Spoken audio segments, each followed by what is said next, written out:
How many times have we received coilovers from whatever company and we just went straight into installing just to see how low the car is, just to get the fitment on point?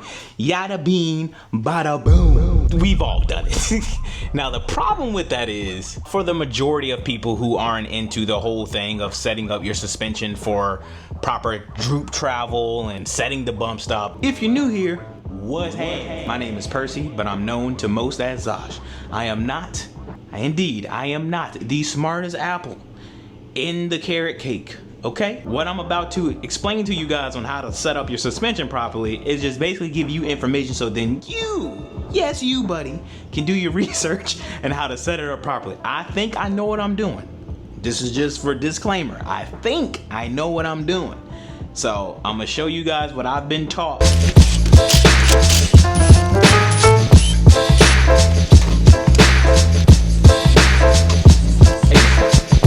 Now my bump stop is set correctly. My ride height and bump stop, everything is set correctly. Since it's set correctly, I have all this free play. This is a lot of free play. And what fixes that is helper springs. The purpose of helper springs is to keep the main coilover springs seated and under light tension when the suspension is fully extended, known as droop, such as during hard cornering, lifting a wheel, or while the car is airborne over a crest or bump. Without helper springs, the main spring could become unseated or shift from its perch when the spring is unloaded. This could lead to inconsistent handling, noise, or even suspension damage. So one of the things that I recently learned not too long ago was that there is no such thing as preload. What? Preload is a myth. What? You know when you get your coilovers, they say, oh, you gotta set the preload plus 5 millimeters, so raise up whatever, or make sure like your springs aren't moving and they have some load on it. Bro, that's all Very incorrectly. how this coilover sits right here, minus missing my helper springs, is a properly set up coilover. In this package that we received from Riaction through Swift Springs, we have our helper springs. So when you get your fancy new BCs or your Fortunatos or what have you, what you want to do first before you slap the coilover on the car and set your preload, what you want to do is remove the spring. Install the coilover onto the car with no spring. By doing that, you're now able to set your damper length. And what I mean by that is, if you're ever at the track and you see cars dive bombing or turning into a corner and their whole front end is like freaking hitting the ground, that shouldn't be a thing necessarily. I think I have a picture of how my car was set up before I knew about any of this, and I went to the firm.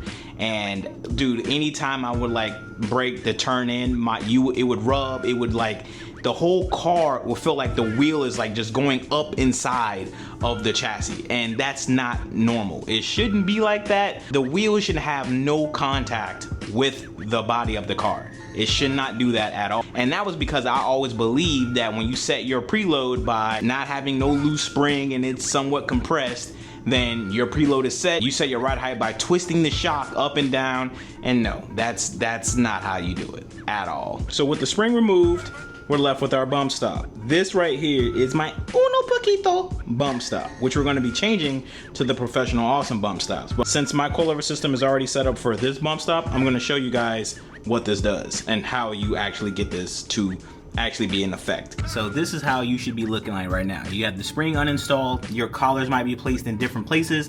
Don't worry about that. Normally we would be adjusting our coilover by this. We'll twist the shock body in or out depending on if we want to go higher or lower. However, this is false. This is our damping travel.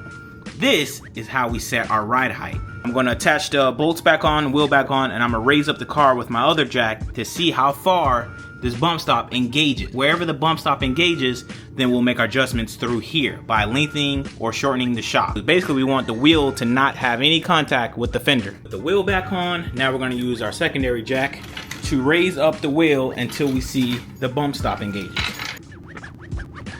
So, I know you guys probably can't see, but the bump stop is now engaged, and this is how we're looking like. That's bump stop engaged, and it's literally resting on the fender, which is bad. So what you would want to do, if it's like this, you want to adjust the shock. Like I mentioned, you'd want to adjust the damping, which means the shock body itself, to the desired length to where it's not touching the fender body once completely compressed. This is how you properly set up your suspension. So with my bump stop, this is too small. So I highly recommend, if you don't have them by now, get the Professional Awesome bump stops. This bump stop is way too tiny, but hopefully you get the idea of what I'm trying to explain here. This is the factory bump stop that came with my Riaction Coilovers, and this is the new bump stop that I'm putting on. Do you see the difference, buddy? Do you see the difference? Part number is PA777. And then for the rear, I have PA555. I'm gonna have to loosen up this collar and adjust the shock lower or higher based on whenever this starts compressing. Little did I know it'd actually be easier to show you on the driver's side instead of the passenger side. So let me show you. As you guys can see, hopefully, my bump stop is fully engaged. That thing is fully engaged. In my opinion, I think this is perfect. With full compression, my car will stay right here. But we're gonna actually go a little bit lower. So what I gotta do now is remove the wheel, adjust the shock, and then raise the car back up, and then see exactly where the bump stop then will set. So, but as a reference, this is where we at. Bump stop is completely set up in there. If you guys can see it. It's kind of hard, but yeah. Now as I raise up the car, you can start to see the bump stop become compressed. It's hard to do it with one hand. Well, that thing's compressed. All right, so with the new adjustments, this is how we're looking. Not too bad, not too shabby. So now that we got the bump stop height where we want it, going to lock the bottom perch and never touch it again. And the cool thing about this is you don't have to repeat this on the other side. You take measurements of how this shock is adjusted, and then you just mimic that on the other side. And like I mentioned when setting the ride height, you basically do what you normally would do, but instead of using the shock and spinning the shock up and down, those two collars, that's how you adjust your ride height. This is what you want, guys. This is called droop. You want droop on your coilover system. You ever raised up the front end of the car or the whole car in general and the wheels stay still, like there's no droop? Yeah, that's not good. That's not good. You want droop. Droop is a good thing, okay? It's a good thing to have droop. So I'm gonna put the car down and then I'm gonna raise up the back so I can do the bump stop on the back and show you guys my process on doing that, which is the same as the front, honestly. So this is the thing that a lot of people might be like, nah, bro, that's not right. That's not right, bro. That's not. Listen. So I just adjusted my driver's side coilover system, and you're gonna notice that my springs are moving. Now, without this helper spring, this spring will be right here, and it'll be dangling all over the place. So the purpose of this helper spring is basically your preload. This is one of the importance of having a helper spring. Keep that consistency throughout the shock travel. But yes, everybody, this is how you adjust your coilover. This adjusts the shock length. Yes, you can. You can absolutely adjust your ride height by going up or down. However, once you do that, you now lose purpose of an actual coilover system. Your bump stop won't be set correctly. It's not going to give you the performance you think you need. And then you go online talking about, oh, this coilover company sucks. I bought these coilovers. They're not even that good. No, brother. It's probably because you didn't set it properly. I had posted a story on my Instagram like, yo, I gave a brief intro of like what I'm doing. And they were like, no, bro, you got it wrong, bro. You see the two collars, bro. You're supposed to, that's your preload, bro. And then the bottom collar is how you set your ride height. No, dude. No, man. We've all been bamboozled. That is not how you set up your coilovers properly. So hopefully this helps. So for the rear, I installed my new Professional Awesome bump stop. And this is part number 555. You guys can see that.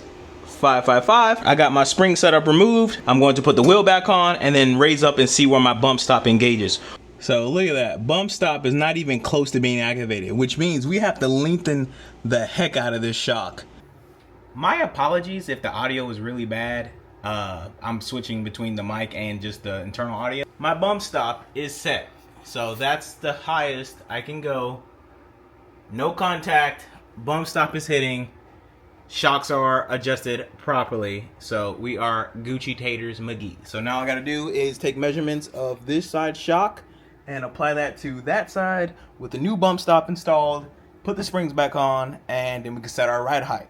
But I think where I have it on my setup here, my ride height would be perfect. And that, ladies and gentlemen, is how you set your coilovers properly. I know we've all been told that you gotta adjust the shock, and then the top two collars are for your preload, blah, blah, blah. It's wrong. It's wrong. How I tried to demonstrate in this video is how you're supposed to set up your coilovers right out the box. Before you install everything, you wanna remove the spring, put the coilover on the car with no spring, then set your bump stop. Once you set your bump stop, then you can set your ride height.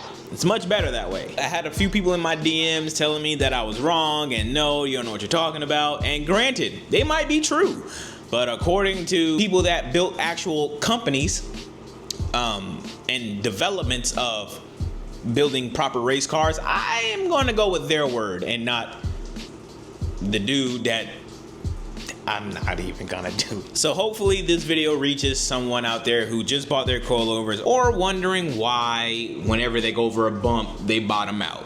My only goal here is to inspire and give knowledge. That's it, bro. So again, hopefully this video made sense. If not,